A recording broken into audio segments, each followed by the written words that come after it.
मैं आपको गारंटी देके कहता हूं कि 24 के बाद लोगों के कंसेंट से कहा जाएगा कि अब चुनाव नहीं होगा। बड़ा खर्चा आता है यार, गरीब देश हैं, अभी G20 में इतना खर्चा कर दिया, इतने बिल बोर्ड लगाने पड़े। अब इस लोगों को क्या चाहिए? अब उनके लोग कहते हैं कि भगवान ही है। अब जब भगवान खुद ही आ गए हैं तो काहे को चुनाव? मैं तो नरेंद्र मोदी जी को एक बात कहूं, हाथ जोड़ के उनका धन्यवाद करता हूं। उन्होंने चेहरे से नकाब उतरवा दिया, सब बेनकाब हो गए। अच्छे खासे लिबरल दोस्त, बड़ी बड़ी बात करने वाले, मतलब लोग तो आप बिरयानी खाने को भी सेक्युलरिज्म का प्रतीक मानते हैं। अरे मुझसे मैं कम्युनल नहीं हो सकता हूं, मैं बिरयानी खाता हूं। तो उनसे कहना पड़ता है कि हमने बिरयानी खाने वालों को कत्ल करते भी देखा है। तो लोग कहेंगे चुनाव नहीं होना चाहिए, चुनाव नहीं होना चाहिए। हम 20, 25, 30% लोग कहेंगे यार चुनाव करवा दो, पाकिस्तान चले जाओ। अब वहां भी चुनाव लड़ लेंगे, इसकी कोई गारंटी नहीं। चुनाव जीतने के लिए लोग भी वही तरीका अपनाने लगते हैं जो तरीका बीते 9 वर्षों में लोगों ने सीखा। जरा सा किसी पे भरोसा होता है, पता चलता है वो भी किसी बाबा के चरणों में लौट गया। बहरहाल सबसे पहले तो पैनल के हमारे सारे साथियों को it's a pleasure to be with all of you. तमाम आप लोग, क्योंकि पैनल तो अपनी जगह है, अगर दिल्ली में 7:30 पौने 8 बजे रात में आप सब लोग यहाँ हैं तो महज हमको सुनने के लिए नहीं है, इस किताब के साथ कोई राब्ता है, कुछ इसके इश्यूज के साथ आप आइडेंटिफाई करते हो। बहरहाल मैं किताब नहीं मानता इसको ब्रह्मा साहब, क्योंकि किताबें बहुत आती है, दस्तावेज कम आते हैं। ये दस्तावेज है। और एक और चीज कहूँ, बड़ा अनफॉर्चुनेट है, मैं जिंदगी में पहली बार किसी किताब के रिलीज के मौके पे आया हूँ और मैं पढ़ के नहीं आया हूं क्योंकि किताब कल रात में मिली है और आज सुबह से मैं पार्लियामेंट में। बहरहाल थैंक यू वेरी मच। मैं मीडिया के काफी साथियों को देख रहा हूं, यहाँ भी माइक देख रहा हूं। मीडिया के इतने सारे लोगों को देखता हूं तो खुशी भी होती है और थोड़ी आशंका भी होती है। बड़ा मुश्किल दौर है, जिनसे डरना नहीं चाहिए उनसे भी डरना पड़ता है। इस मुश्किल दौर में मैं 2-4 चीजें कहूंगा और उससे सवाल एक रखा गया था उसको भी मैं लूंगा। लेकिन साथियों, तमाम हम सब लोगों को एक बात जाननी होगी।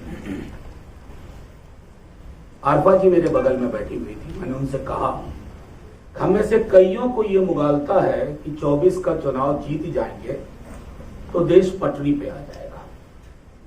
देश बेपटरी हो चुका है और अब ये पटरी पे सिर्फ चुनाव की वजह से नहीं आएगा। 47 में तकसीम हुआ था, तकसीम के बाद भी इतने बुरे हालात नहीं थे। वहां साहब आपने महावीर त्यागी का जिक्र किया, पंत साहब थे, लेकिन एक बड़ी आबादी ऐसे लोगों की थी जो इन लोगों को कहती थी कि माइंड योर बिजनेस। मैं तो नरेंद्र मोदी जी को एक बात कहूं, हाथ जोड़ के उनका धन्यवाद करता हूं। उन्होंने चेहरे से नकाब उतरवा दिया,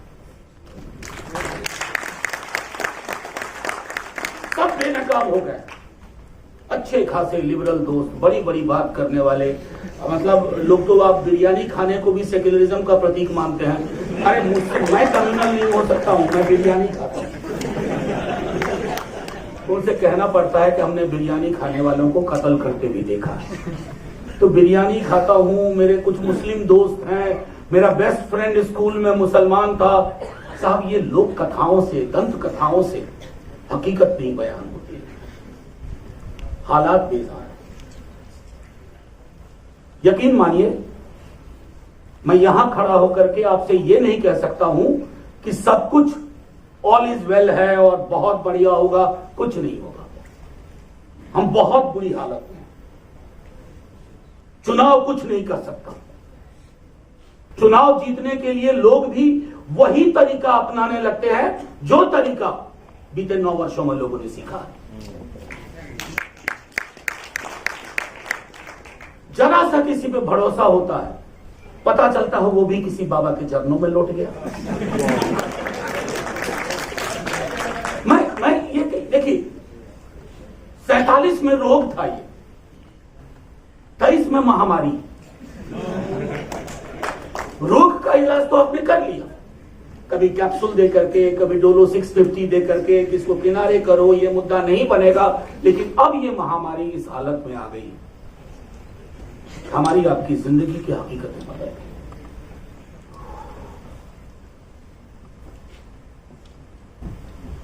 आज से कुछ साल पहले तक मैं दिल्ली विश्वविद्यालय में पढ़ाता हूं, ऐसे ऐसे टॉपिक पर रिसर्च हुए मेरे अंदर, आज मैं कल्पना नहीं कर सकता हूं, क्योंकि वो जो एक बार है वो पूरा का पूरा बदल गया। और वो जब बदलता है तो वो चुनाव से ठीक नहीं होता है। मैं कई मंचों पर यह कह चुका हूं कि चुनाव अंगणित है, 2 और 2 4 के बदले 5 हो सकता है, लेकिन ये अंगणित मनोविज्ञान को नहीं बदलेगा। Psychologically we have lost. और ये लड़ाई, मैं दोबारा कह रहा हूं, फिर से तिबारा कह रहा हूं, 4 बार कह रहा हूं, ये लड़ाई जमीन पे लड़ी जाएगी। मैं परसों स्टेट्समैन अखबार का एक प्रोग्राम था कलकत्ता में, तो उन्होंने कहा आप कल्पना करिए कि मई के आखिरी हफ्ते का हेडलाइन क्या होगा अखबार का। तो मैंने एक हेडलाइन दी, India wins but he refuses to accept election results. अभी ही को अब ज्यादा समझने की जरूरत नहीं है, ही खैर मैं कॉन्स्टिट्यूएंट असेंबली डिबेट का थोड़ा हिस्सा आपने लिया है। मैं कल रात में, चूंकि आज बोलना था पार्लियामेंट में, तो मैंने थोड़ी तैयारी फिर से की, और वो किताब ऐसी है, हमसे ज्यादा तो बैरिस्टर साहब जानते हैं। मैं इनका मुरीद इस बात को हूं कि कॉन्स्टिट्यूशनल हिस्ट्री की जैसी समझ आज के पार्लियामेंट में इनकी है, शायद किसी की नहीं।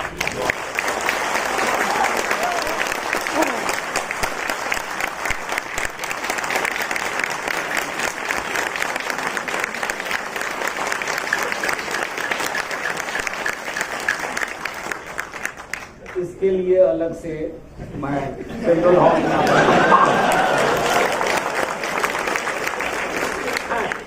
मैं आपको एक हल्की सी बात कहना चाहता हूं कि नवंबर का महीना आ गया था, कॉन्स्टिट्यूएंट असेंबली डिबेट चल रही थी।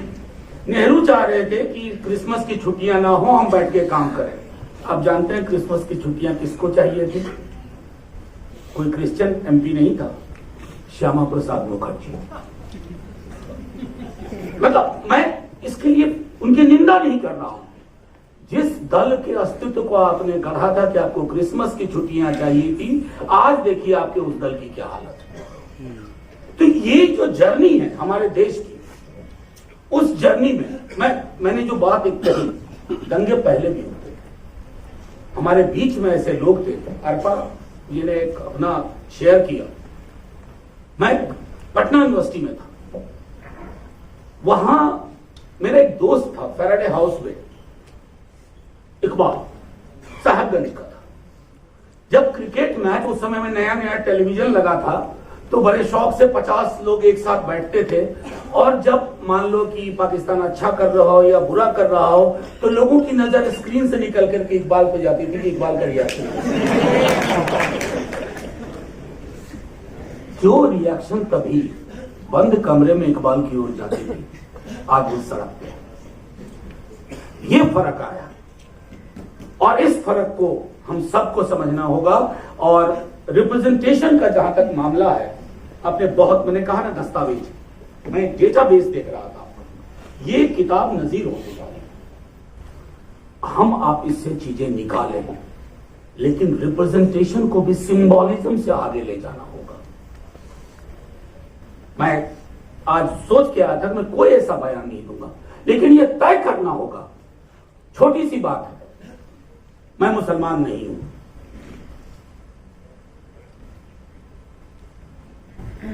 लेकिन संसद में मैंने कभी चुप्पी नहीं इस वजह से रखी कि मैं मुसलमान नहीं हूं।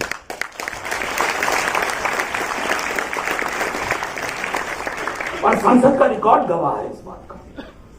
दूर की छोड़िए, बड़ी बड़ी पॉलिटिकल पार्टी को 370 के मसले पे मैंने चुप्पी बांधे देखा, ये कहते हुए सुना कि देश बदल गया है। मैंने उनसे ये कहा कि जब देश बदल रहा था ना जर्मनी में, तब भी वहां की सोशलिस्ट पार्टी, कम्युनिस्ट पार्टी कम से कम एडुकेट करने की कोशिश कर रही थी लोगों को। हम आपने तो वो भी बंद कर दिया। पूरा का पूरा माहौल, सब मैं 1-2 मिनट और नंबर खत्म करूंगा। कुछ समझ में नहीं आ रहा है क्या बोलूं फिर क्या। पूरा का पूरा माहौल आपको पॉलिटिक्स से इतर एक लड़ाई लगती हो। शायद 24, मैं बहुत ऑप्टिमिस्ट नहीं हूं, 24 के बाद इस देश में चुनाव नहीं होंगे। कौन सा रिप्रेजेंटेशन की हम बात करें।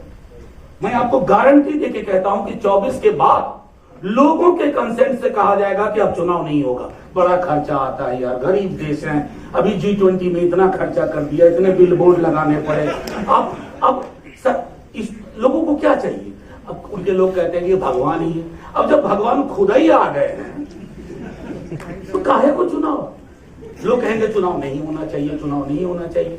हम 20, 25, 30% लोग कहेंगे यार चुनाव करवा दो, पाकिस्तान चले जाओ। अब वहां भी चुनाव लड़ लेंगे, इसकी कोई गारंटी नहीं है।